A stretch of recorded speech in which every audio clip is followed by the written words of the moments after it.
Hello everyone, welcome to another video of Into the Hive Mind. We're doing a slight variation where we're doing the pictures with a tournament battle report again. So what that means is I went to a 6-round tournament, the Denver Fight Club GT. This was a attempted to be a 70-person event. After drops, it actually was 66 when we started.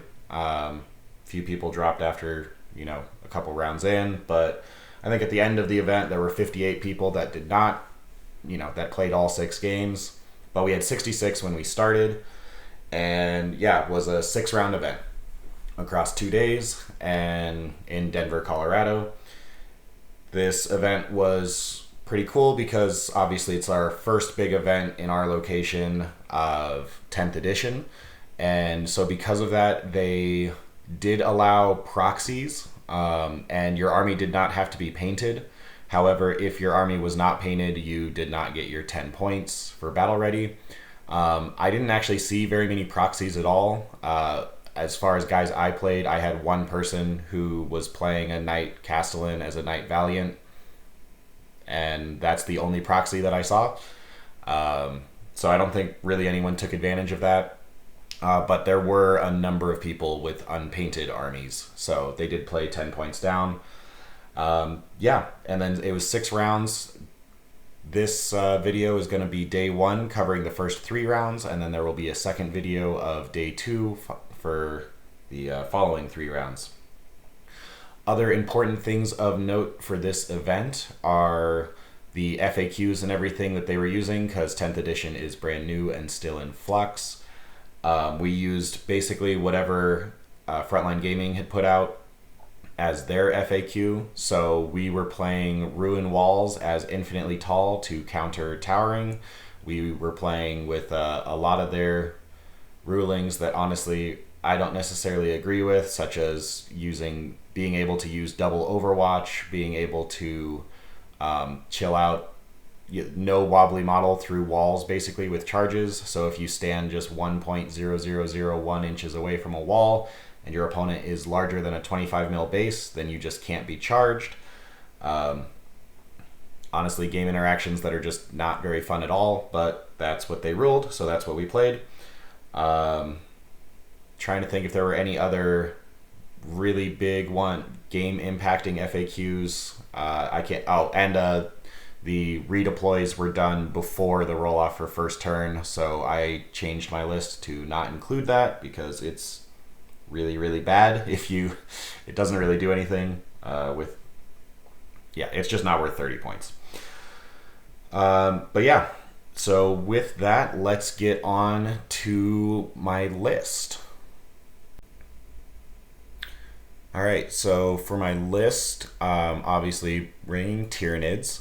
I only decided to go with 3 characters. I essentially was going with the mindset of let's deny my opponent any possible kill secondaries as much as I could.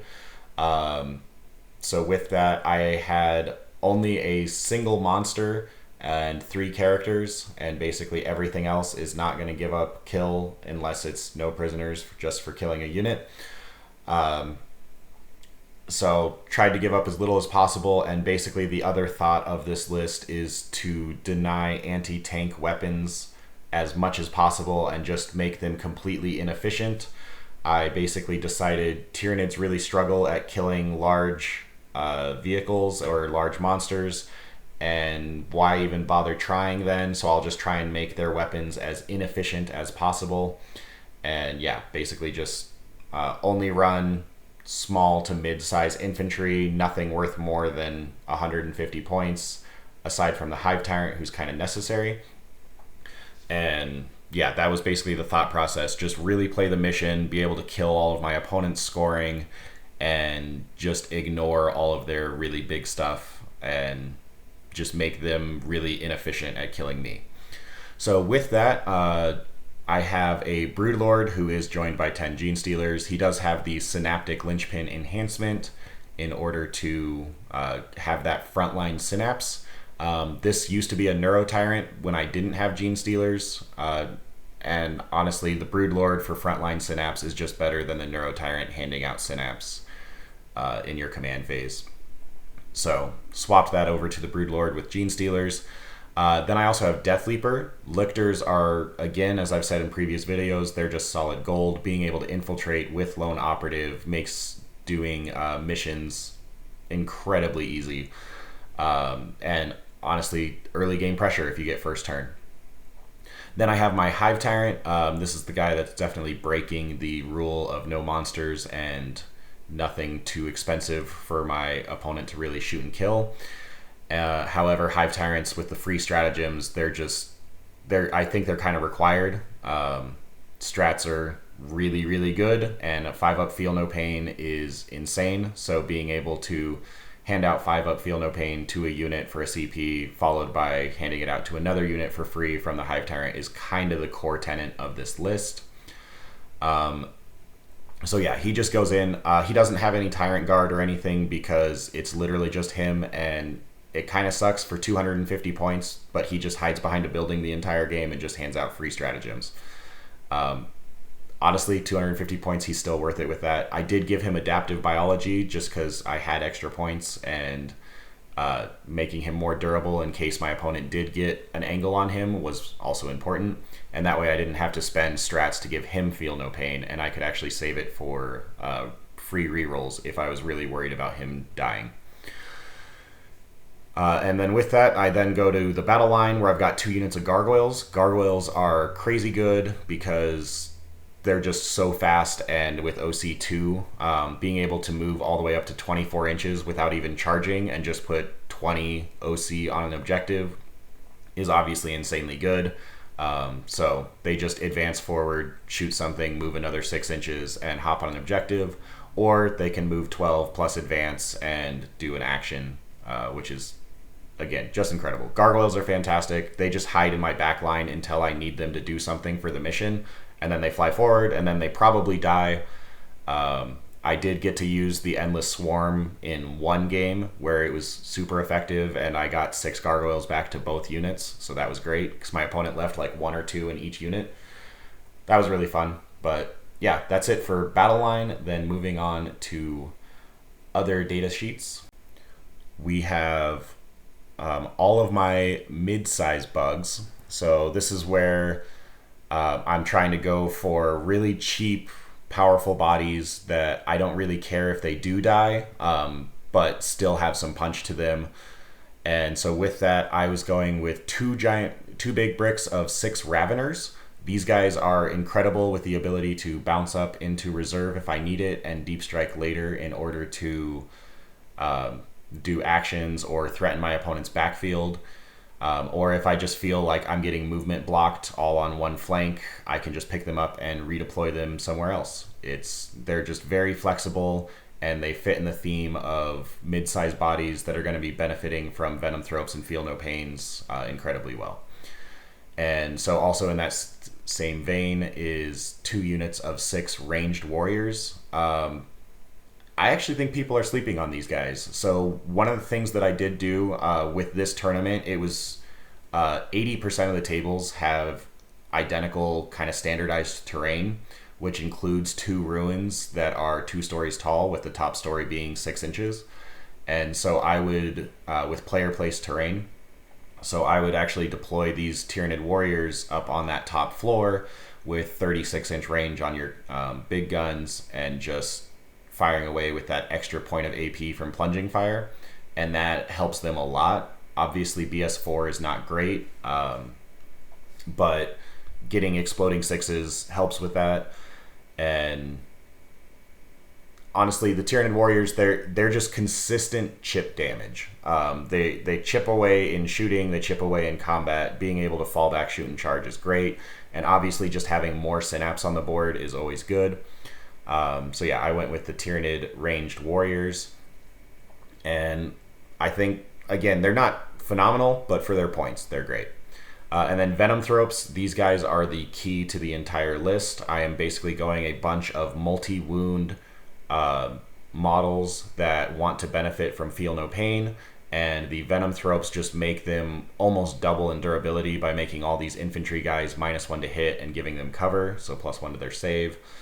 For 70 points, Venom Thropes are incredible. I only own 5 of them. If I owned 6, I would probably run 2 squads of 3, so that way I could have 2 separate bubbles, but I unfortunately converted that 6th Venom Thrope to a Neurothrope way back when, and I don't really feel like swapping back. So, so yeah, 1 squad of 3 Venom Thropes. Again, they just basically sit there with my Hive Tyrant in that center ruin, and they give out that aura to everything from 6 inches, and the Hive Tyrant is a little further back and gives out an aura of 12 inches to everything.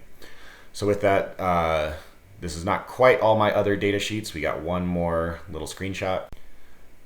And so with this screenshot, we've got Barb Gaunts. Now, these guys are phenomenal, and everyone has been saying it's like their ability to slow infantry down is really broken because they can hit multiple units. In practice, I haven't found that to be the case really at all. They almost never got to shoot more than 2 units. So, I mean, it was cool that I got to split fire and slow down 2 units with one of mine, but I don't think I ever slowed down more than 2 enemy infantry units per turn in any of my games. I just was not presented with enough infantry targets to be able to do that. But what Barb Gaunts are really good at is picking up 10-man units of infantry. Whether they're in power armor or not, having a squad of 10 of these guys for only 100 points, again, fits into the theme of this list of just multi-wound bodies that are very difficult to shift if they get a feel no pain, and benefiting from that -1 to hit and cover gives them, it just turns them into 10-point Space Marines for durability with -1 to hit, so they're actually very annoying for your opponent to shift. And when they do get to shoot, if they shoot at a 10-man brick, it's 10d6 plus 20 shots, and if they didn't move, they're hitting on 3s. Even if they did move, hitting on 4s, you're putting out 50-something shots to a 10-man unit. So this is phenomenal against Guardians, Stern Guard, just basically anything that your opponent wants to have a 10-man brick of. Even 5-man bricks, you're getting 40-something shots that are all strength 5. Just weight of dice, you're doing probably 8 wounds to Space Marines, and you're doing way more than that. You're doing like 20-something to anything that's T3 with a 5-up save. So just any Eldar, like Guardian bricks, they will just evaporate under these guys. Other than that, we've got 2 Biovores. Obviously, Spore Mines are really stupid and are keeping Tyranids competitive by allowing us to just play missions incredibly well. I had not done any practice games with with fixed missions before, expecting the Biovore Spore Mine thing to basically not be allowed.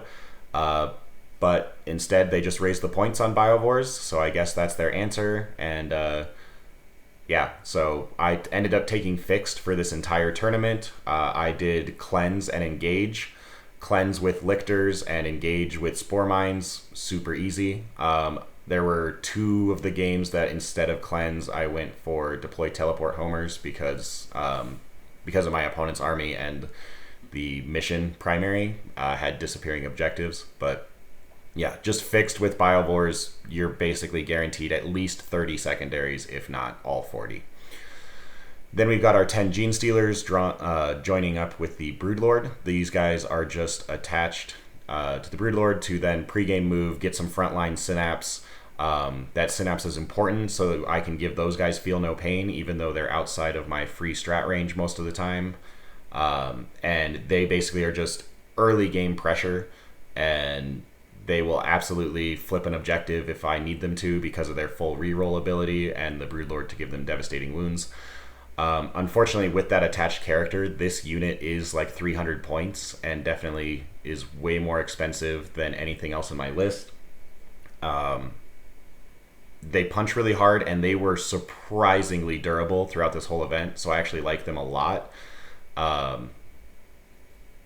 We'll see if they're worth 300 points. I do like them a lot, but 300 is just a ton of points. It might be worth just running Gene Stealers without the Broodlord if you have some other way to basically keep them in Synapse.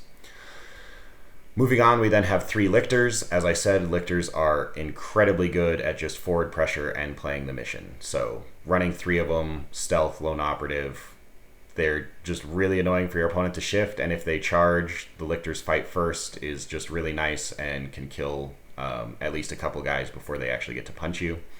And finally, we have a lone pyrovore who is here to give out ignore cover in case my barb gaunts are shooting something with like a 4-up save. The pyrovore can shoot them to then make sure the barb gaunts are getting that ignore cover and not giving what would otherwise be an auto kill infantry unit only giving them a 3-up save and making them maybe survive.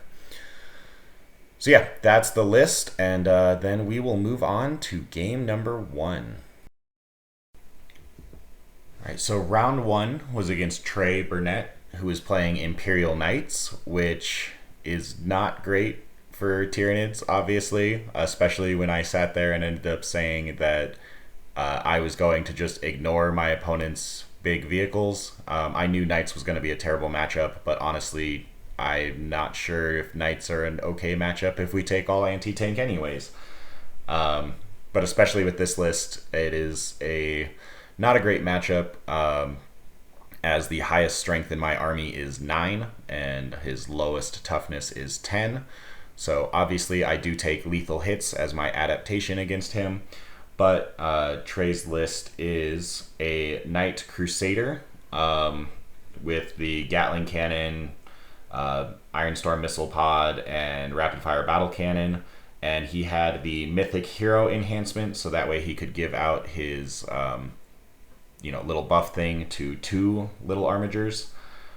He also had a Knight Valiant, that is the harpoon guy with the big flamer. And he gave him the Mysterious Guardian enhancement, which allows him to deep strike, which is why you do not see him in this deployment photo right here.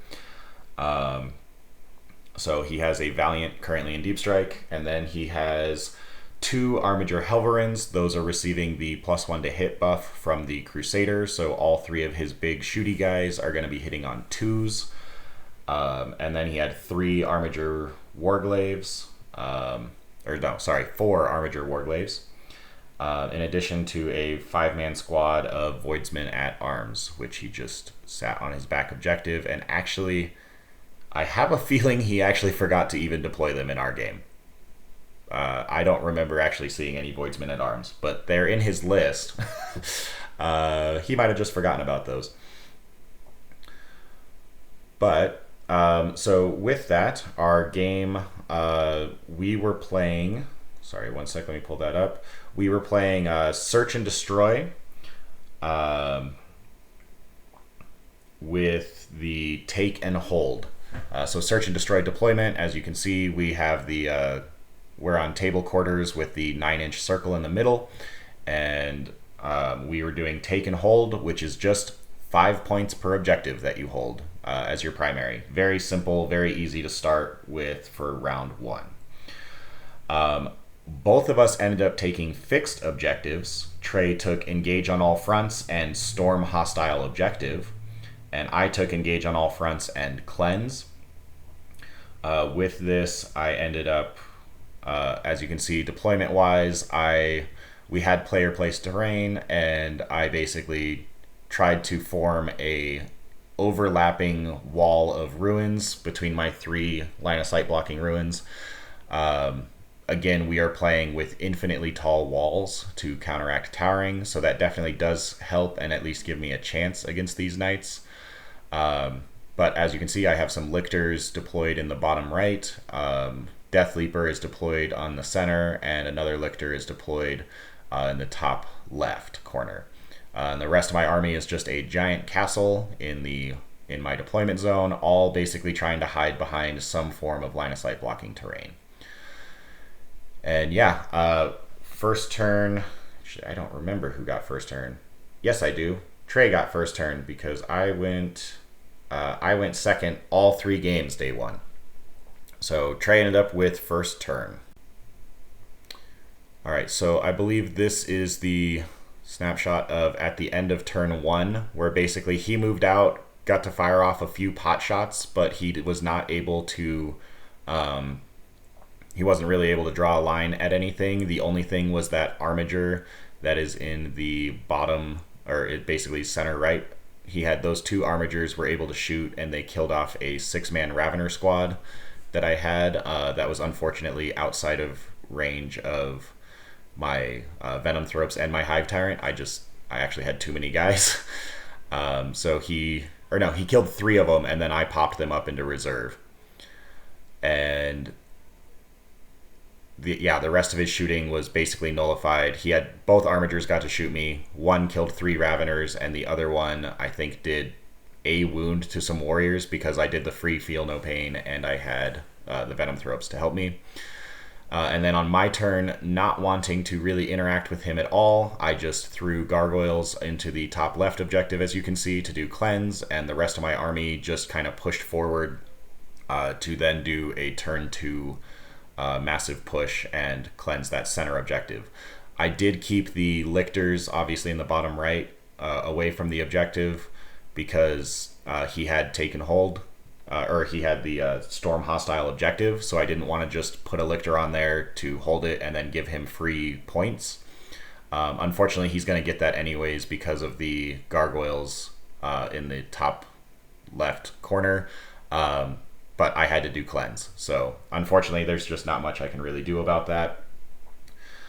So at the end of turn 1, I did score my 8 points for cleanse and engage, and he had only scored 2 points for engage, did not get Storm hostile objective because obviously I had nobody on the center line with him going first. Turn 2, he held his 1 objective in his deployment zone, so he got his 5 primary, and then managed to come forward a little bit more. And with him coming forward with all of his shooting, he then, in order to get angles on me, as you can see, decided to, he's doing the little trick where he posed the knight's arms straight out and then measured from the barrel of the gun to get angles. I mean, I don't agree with that, but honestly, it doesn't matter a whole lot because as long as he keeps him there, then I can still see him for return fire shooting. Just another rules interaction that I disagree with how the game should be played, but that is technically rules as written.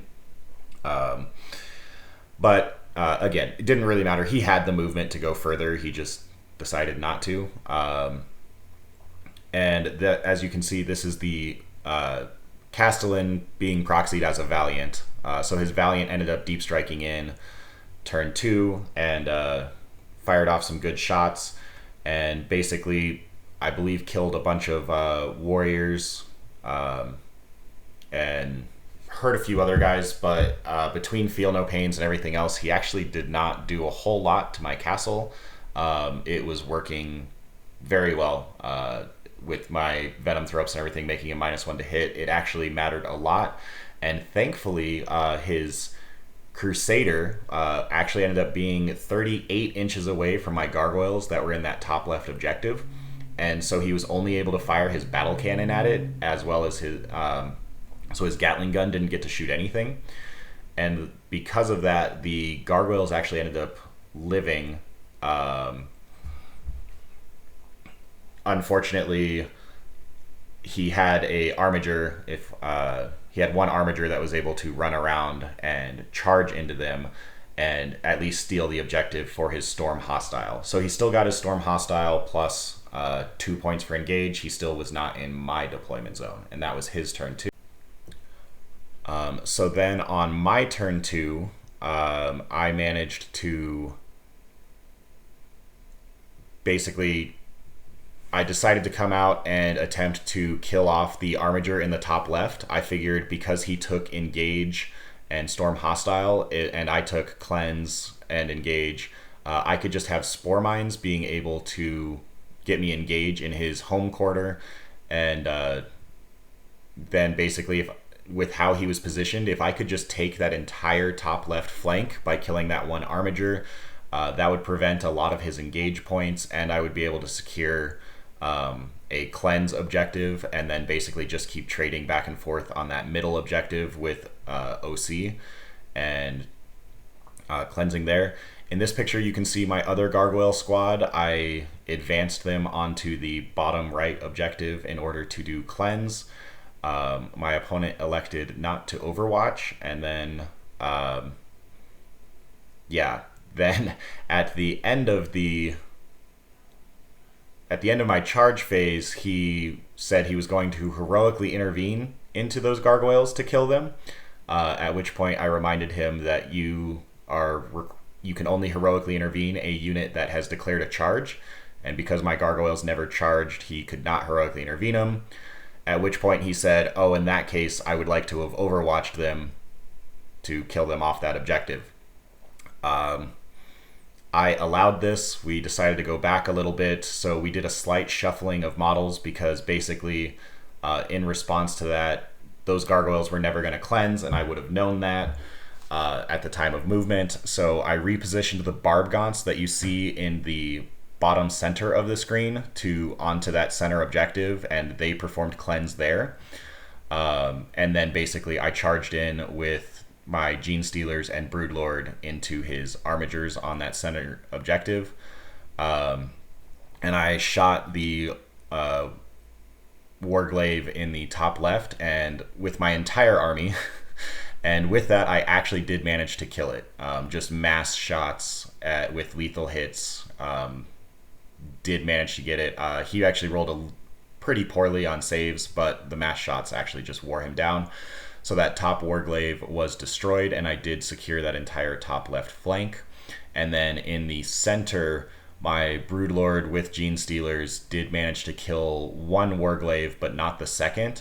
And unfortunately, he did heroically intervene with the second Warglaive into those Gene Stealers, and with his swings, he did the sweep attacks, got 4 wounds through, and I did a Feel No Pain, and unfortunately made 0 of my 4 5-up Feel No Pains.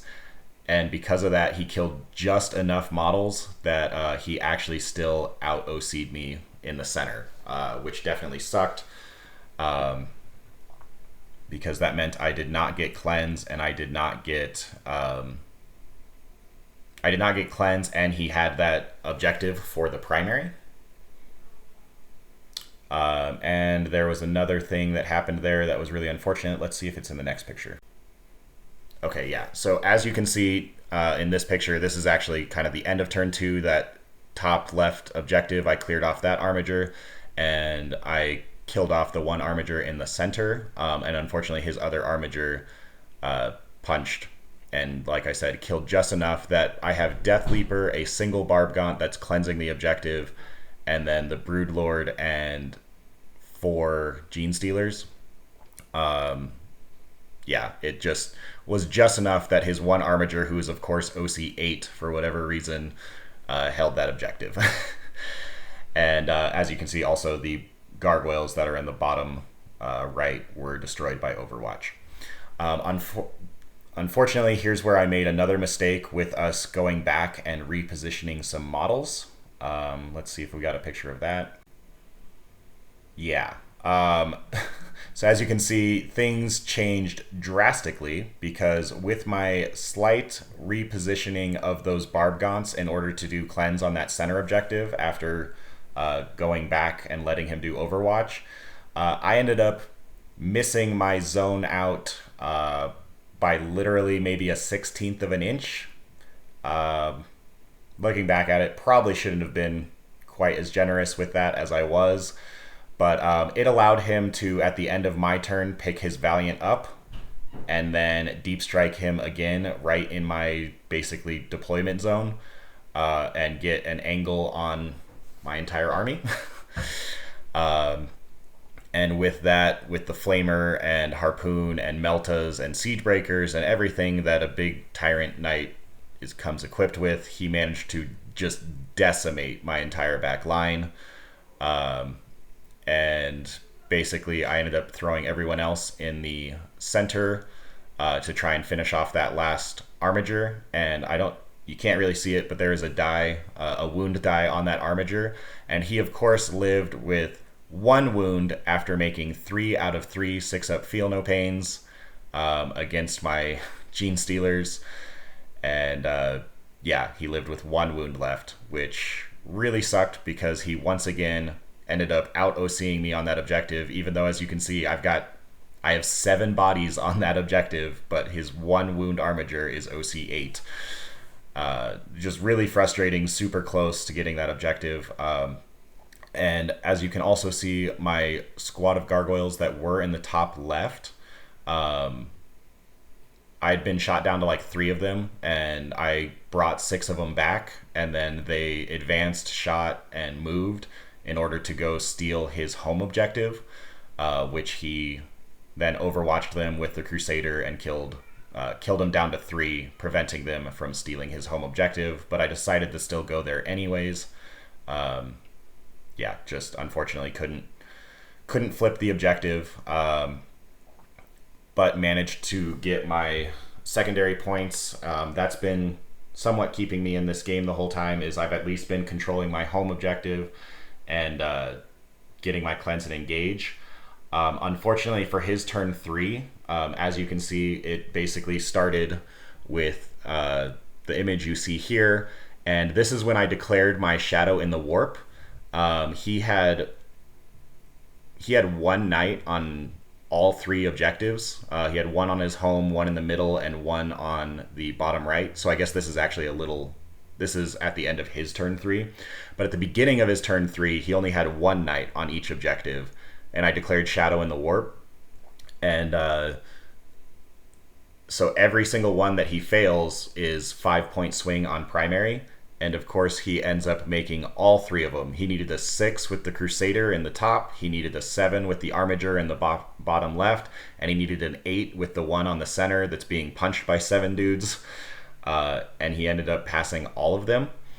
And that's, you're not allowed to, auto pass or anything. So it was just roll 2 dice, and if he fails, he loses 5 points, and unfortunately, he just passed all of them, and that gave him a 15 on primary, which definitely sucked because I was able to completely negate him from getting any secondaries, because he was not actually with engage at the end of his turn 3.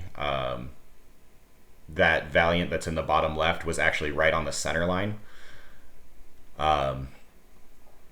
So yeah, he ended up getting 15 primary. I then got 10 with my home objective and the top left, as well as my 8 points for cleanse and engage.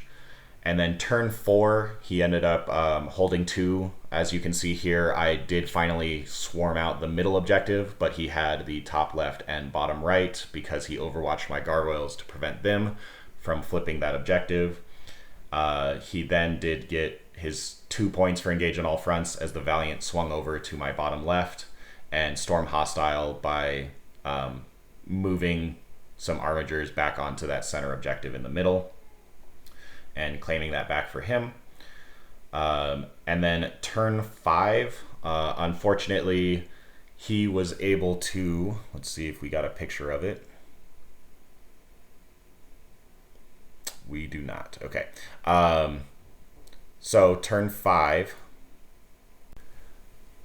he managed to basically bring that Armiger that is in front of the Crusader in the top right. That Armiger ended up swinging around and was able to make a 10-inch charge onto that objective, and swing it to himself because, of course, he's OC 8. All of my guys are only OC 1. So he flipped that objective there in order to get him storm hostile and engage, and the Valiant, of course, came forward onto and killed off my Venomthropes and the Hive Tyrant that was hiding behind the wall with his awesome harpoon. And with all the rest of his shooting, basically table me off of the center. And I was left with not really anything. Basically, the remainders of my guys that were in the center were able to fall back and get me 2 whole points for engage by having 3 table quarters. I was not able to cleanse anything because he had OC 8 knights on every single objective in the middle, and I could not out OC him, which then unfortunately meant I also lost. I got 0 primary even though I had bottom of turn just because I couldn't out OC his knights, and I was only able to kill 2 armigers over the course of the entire game. So what that meant is we finished the game with a final score of Knights win 70-69. So I'll show that here. Yeah. So final score was 70-69 Imperial Knight victory. As you can see with this score, I was cleaning up on secondaries and was able to keep him out quite a bit. But he had his one big primary turn, and I just couldn't out OC the knights. Unfortunately, being able to only kill 2 armigers over the course of the entire game meant that eventually he just whittled me down enough that I could no longer do what I needed to do for points. And yeah, he just barely eked it out. It came down to at the end of the game that armiger making that long bomb charge to flip the top left corner, and then the obviously if he'd failed even a single battle shock check from that shadow in the warp, then I would have won. And obviously with that hole going back and ending up barely missing the screening out the Valiant after moving some models around, that was honestly the big game changer. And maybe shouldn't have been so generous with that, but hey, it's a game. We're here to have fun. And so unfortunately, barely lost to Imperial Knights. And so I lose round 1, and I go into the essentially losers bracket. So then round 2, I end up going up against Dan's Yanari. So my prize for losing against Imperial Knights is to get to play Eldar. But no, Dan was great. His army is incredibly well painted. He's been playing Eldar since 4th edition, and therefore has a very not the current meta Eldar list. It was a much nicer one that is basically, as you can see, mass infantry blocks everywhere. He did have 1 unit of 5 Wraith Guard with 1 unit of 5 Wraith Blades, 2 Wraith Lords. But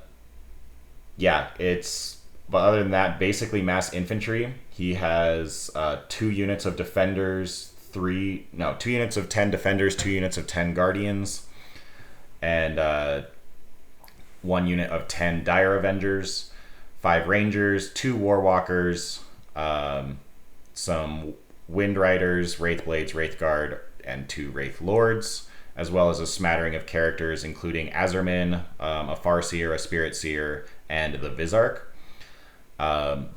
So with this, that meant that this game was just a mass infantry bloodbath. And with this, we ended up playing Hammer and Anvil deployment, obviously, with Sites of Power. So that one is the primary where you get 3 points per objective that you control in your command phase, plus an additional 3 points if you control for each no man's land objective that you control with a character to empower it. And so with that, we both ended up taking Fixed as well. Dan did take Engage on All Fronts and Behind Enemy Lines. I'll be honest, I'm not entirely sure why he chose those, because I asked if he had anything in reserve and he said no.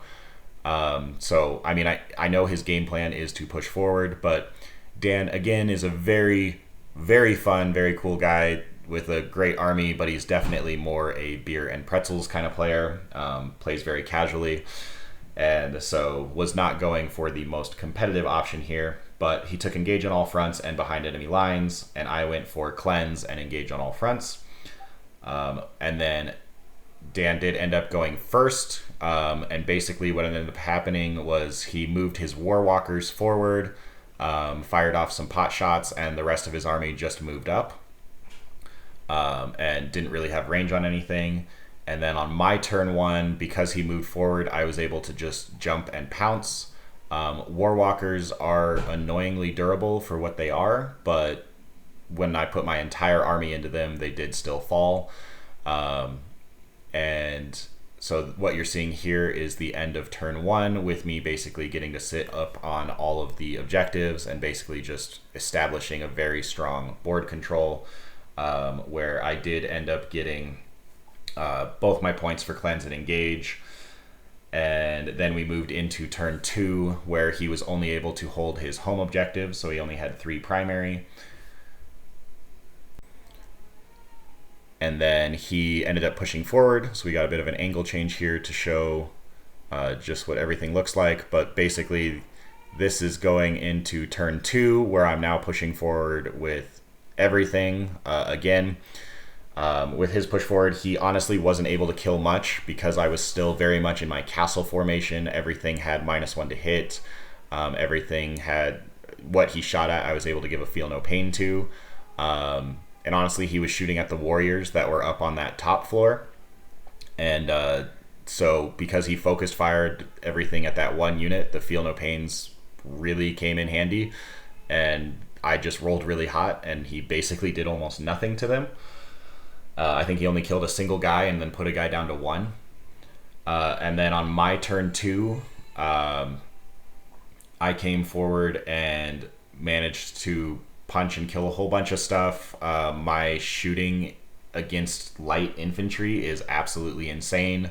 I just have over 100 strength 5 shots that I was able to put into him. So I killed 3 units, I think, of his 10-man infantry bricks. Gene Stealers managed to bring down a Wraith Lord, and then Azerman and Death Leaper squared off against each other.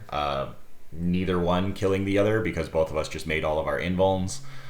And yeah, we finished it with me having the left flank and the center of the table very solidly in hand, while he had a strong position on the right flank. But then to start turn 3, so at the end of turn 2, he had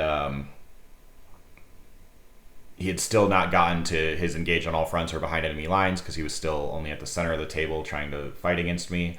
And I ended up getting 12 primary because I had 3 objectives, one of which was with my Broodlord. So I ended up getting 12 primary points, and then I got my 4 for cleanse and my 4 for engage to finish out my turn 2.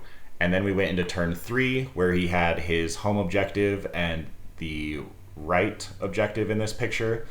And he was controlling that right objective with Azerman. So he got 9 primary, except I shadowed in the warp.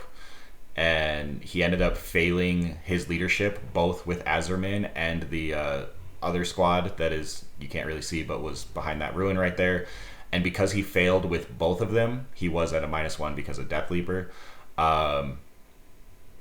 He ended up having OC 0 on that objective, and instead of getting the 9 primary he would have gotten, he got 0. And between that and just seeing the writing on the wall, he actually ended up conceding the game right there. Realizing that he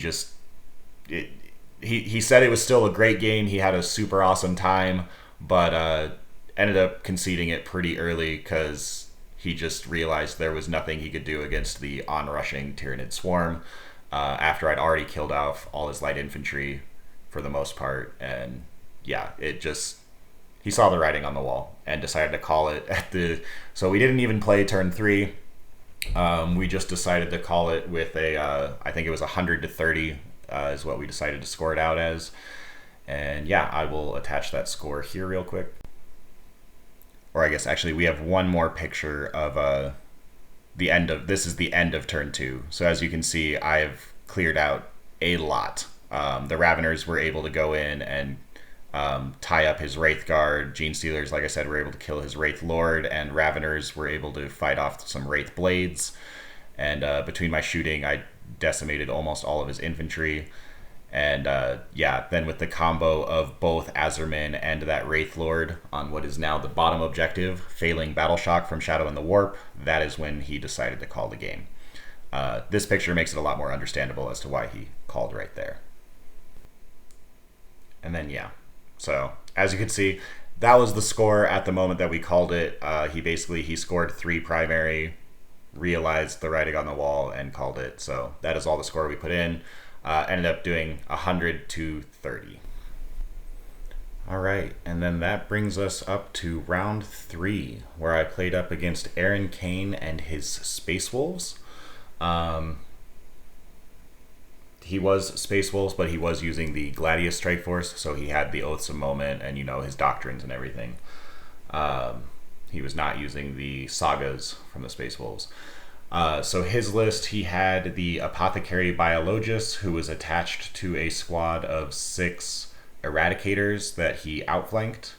He has 2 Cyber Wolves that are attached to big units of the Fenrisian Wolves, as you can see in the picture in the deployment. And then he had a giant brick of Thunderwolf Cavalry with a Wolf Lord and a Wolf Guard Battle Leader on Thunderwolves. They had the Artificer in Armor and Honor Vehement enhancements. Then he had 2 5-man Desolation squads, standard super crack with Vengor launchers, all of that fun stuff. In addition to a Devastator squad with 4 las cannons that he put in a drop pod alongside the Incursor squad, which would give them +1 to hit. And then he had some Infiltrators alongside 2 Invictor tactical warsuits. And then a single 3-man Incursor squad with the plasma guns. And with that, we had our deployment, and as you can see, we were doing diagonal, where you have the center of your long table edge going up to the corner. Let's see, what is that deployment? That is Crucible of Battle, where we were then playing Purge the Foe, which is the old 8th edition hold 1, hold more, kill 1, kill more.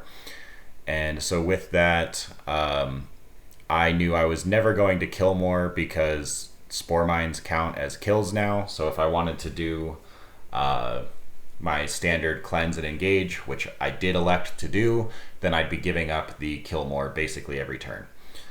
That being said, Aaron finally was my first opponent to actually take tactical, which I was expecting almost all of them to take tactical, but Aaron did, and he won the roll-off to go first, and basically just came forward with everything and pressured me. We've got a picture from Aaron's point of view.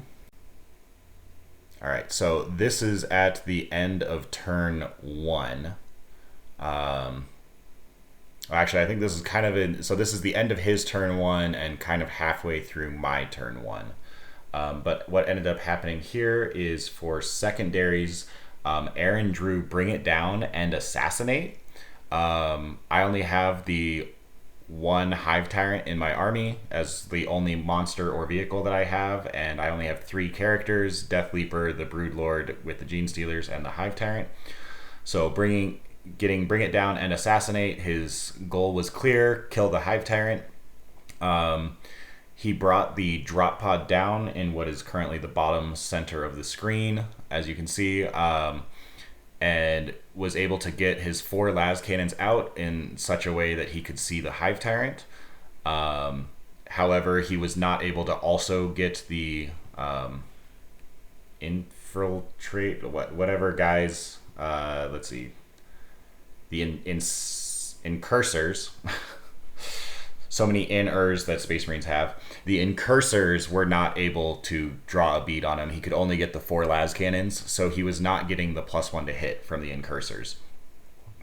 But with his 4 las cannons, he did 4 shots hitting on 4s. He obviously declared my Hive Tyrant as his Oaths target.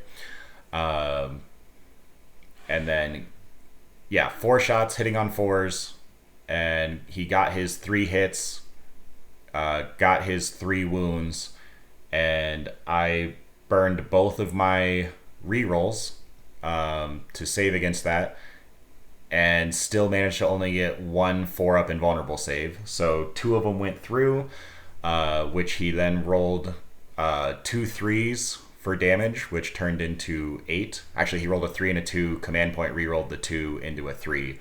For a total of 8 damage. I have my Feel No Pain enhancement, and I only made 1 out of the 8 5-up Feel No Pains, so I took 7 damage from those 2 las cannons. And then with his Desolators shooting at me, even though I was out of line of sight, so he was hitting me on 4s because he had to move to get within range. Hitting me on 4s, again, oaths, so full rerolls. Wounding me on 6s, and then I have a 2-up save. Yeah, didn't matter because against the one Vengor missile launcher, he did 3 wounds to me, and I rolled double 1s out of 3 dice, and then promptly failed all 4 5-up Feel No Pains and just died. So yeah, that was really unfortunate because my Hive Tyrant, who again is kind of the core of my entire list, with the giving Feel No Pain to multiple units, died turn 1 before I even got to do anything with him. And that was through me using both my CP reroll and the second CP reroll on saves with the free strat. And yeah, a Vengor missile launcher and 4 las cannons hitting on 4s managed to kill me. And obviously that was especially devastating because he had gotten Bring It Down and Assassinate. So just turn 1, boom, instantly 9 secondary points, in addition to the 4 primary points for getting Kill 1. However, that was pretty much his entire turn 1. And then on my turn, as you can see, I'm beginning to push forward here. And the Barbgaunts shot and killed those Fenrisian wolves that are in the bottom right. And then my warriors and raveners basically all shot and killed his Devastator las cannon guys, as well as the I can never remember them, the Incursors, but I want to make sure. No, yeah, the Incursors. The warriors shot and killed the 5 Incursors, and then the Barbgaunts killed all the Fenrisians, and my other warriors and raveners shot and killed the Devastators. And then what ended up happening was the warriors, the lictor that you can see kind of just south of the middle of the table there, and my raveners, they all charged in to his infiltrators that are tucked into the building right above that drop pod, killed them, and then piled into the drop pod to make it where I couldn't be shot. Because you can shoot in and out of combat with monsters, but you cannot shoot into infantry that are in combat, which led to the picture that you see here. So I basically have raveners, warriors, and a lictor all tagging that one drop pod. And as you can see, I've got... it's kind of hard to see because of the positioning of the crates, but in the top left, I have Death Leaper, another lictor, and another squad of warriors are currently fighting. I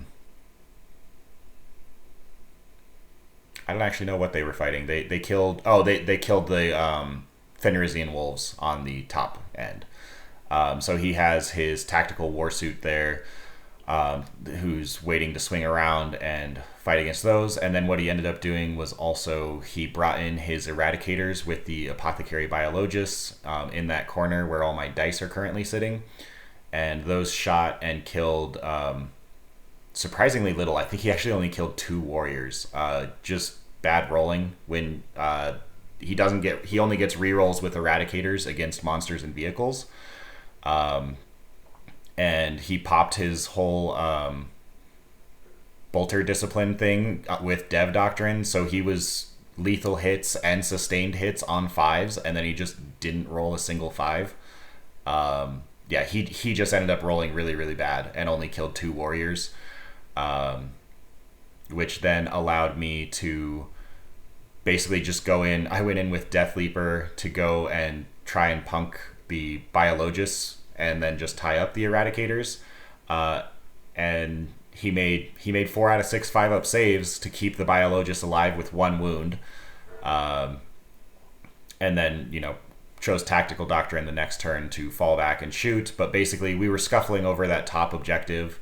Meanwhile, I held the center for the entire game, and I also held what is currently the bottom right for the entire game after being able to basically kill that drop pod. Then next turn, he brought out the Thunderwolf Cavalry Star, and we basically just traded blows for the next 3 turns between everything that I have currently in the drop pod and those Thunderwolf Cavalry. But I was able to out OC the objective while we were trading blows, and we were just sitting there pretty much for the whole game. And so because of that, I held my own. Plus, he did drop his incursors into my backfield because they had a 3-inch deep strike, but he only used them to kill my Biovores to try and stop my scoring. But because I still had lictors and everything, I was still able to get my full secondary points. The unfortunate thing about this game is we did only get to play until turn 4, and then we ran out of time. That being said, if we had played turn 5, I think it would have been the exact same thing, just both of us having about 10 more points.